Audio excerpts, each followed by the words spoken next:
Hi, everybody. Good to be with you again today. We're discussing Kojève's Tyranny and Wisdom. The original title is The Political Action of the Philosophers. There are several key ideas in this chapter that touch upon the nerve of Kojève's thought more generally. Our goal will be to try to understand his objection to Strauss in its broad terms and to attempt to get a handle on the underlying philosophical basis for his position.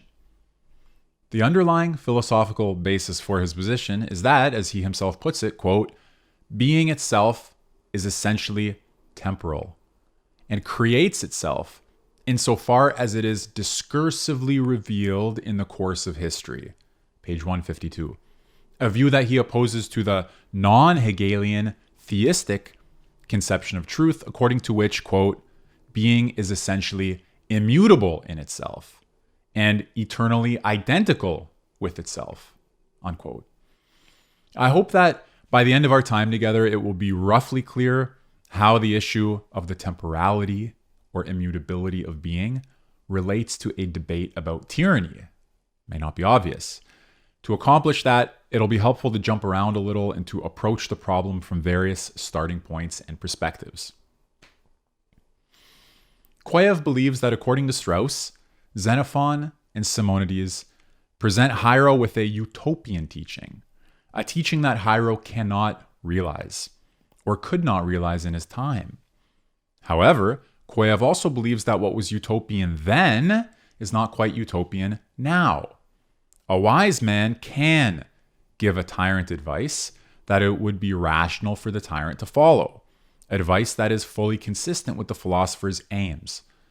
The philosopher is competent to advise the ruler or even to rule himself because of the superior ability in discussion, dialogue, and dialectic that he possesses, as well as his relative lack of prejudices and his openness to the real or to concrete existence. These things qualify the philosopher to rule according to Kojève, and therefore the primary issue is not whether the philosopher can advise or rule. Kojève says yes, but whether he wants to. It would seem that he does not want to, because he prefers not to spend his time doing something other than philosophizing. But as you saw or will have seen in this chapter, Kojève thinks that the philosopher is compelled toward political rule by virtue of his own activity for the following reason. A philosopher cannot think in isolation.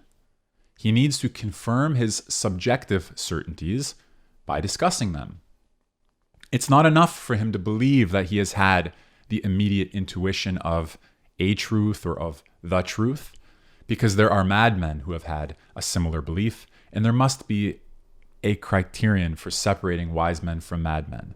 So this immediate intuition of the truth needs to be somehow verified or confirmed or rendered objective. The subjective certainty must be rendered objective.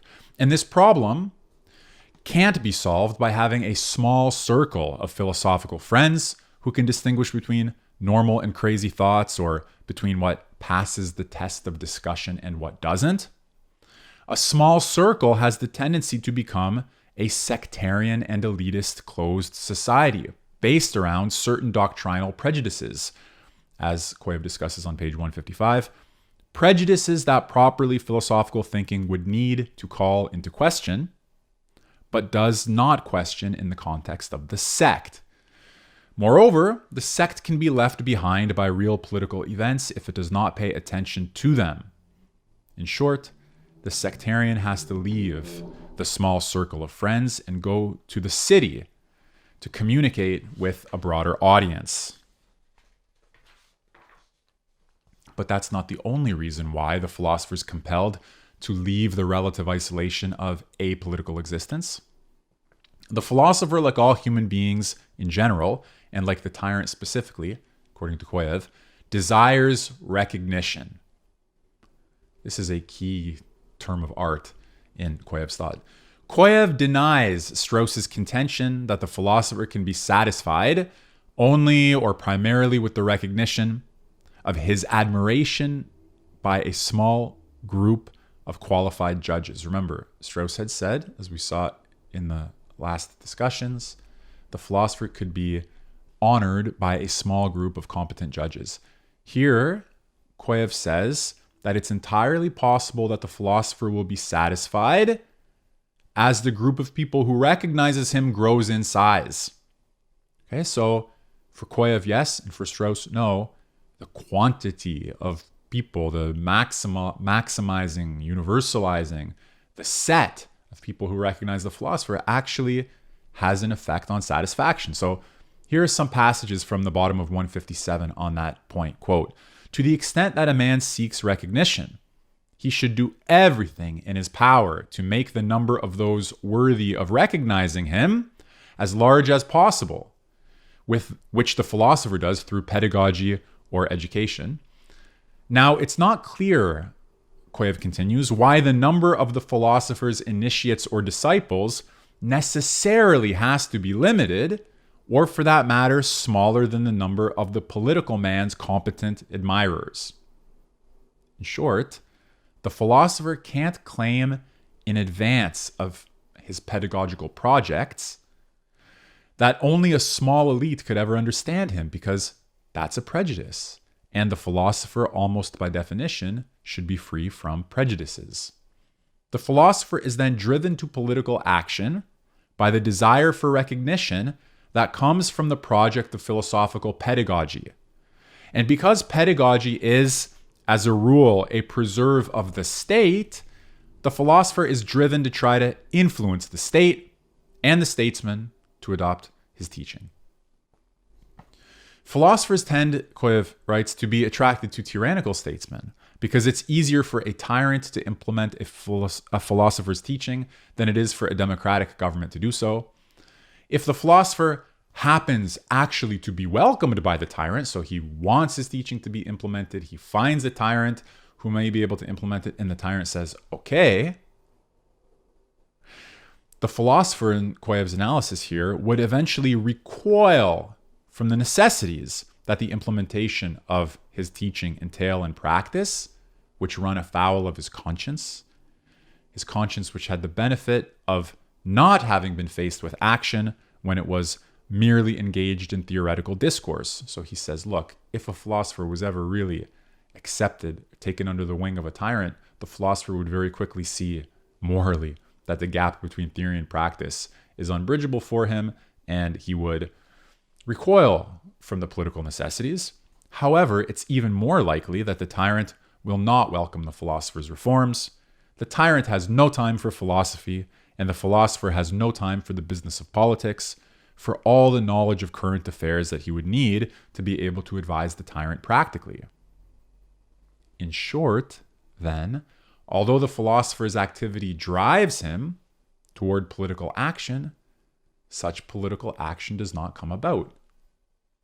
The philosopher retires from political life back into the relative isolation of his school, where he discusses the problem of the relationship of philosophy to politics, and that is where matters remain in endless discussion, divorced from action, a tragic situation, one which suggests that philosophers are doomed not to have an effect on politics, despite the fact that they're pushed to have an effect on politics. But here's where Kojève asks us to see the matter from another perspective, namely from the historical perspective.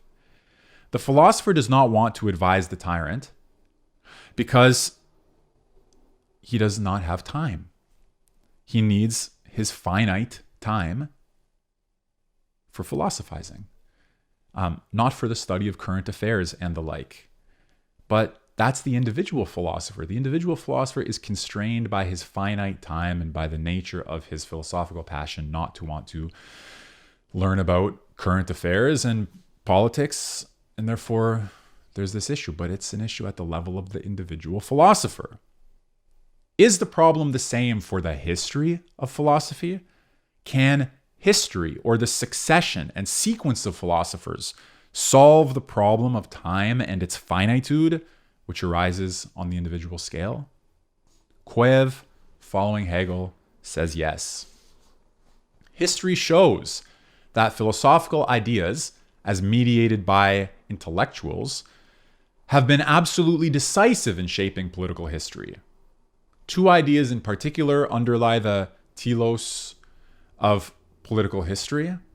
The idea of a rational, not religious, but rational universal state, which has overcome the non-rational division into race, ethnicity, or fatherland, 171. And the idea of a classless society, which recognizes fundamental human equality through the secularization or rationalization of Christianity. Two basic ideas: universal, rational, secular state, classless, universal state. As Kojève writes on the basis of these two examples, history viewed in this light appears, this is his quote, appears as a continuous succession of political actions guided more or less directly by the evolution of philosophy, 174. So far then from being the case that the philosopher has no political effect, political history is directly correlated in its essential features to the history of philosophy. Big difference. Political history or progress requires the history of philosophers' failed attempts to advise the tyrant, which taken together amount not to failure but to success. And this success ultimately can result in the satisfaction, Kojève argues, of both the philosopher and the tyrant, as well as the intellectual, who plays a sort of mediating role between the two of them, since each of them acts rationally to maximize recognition.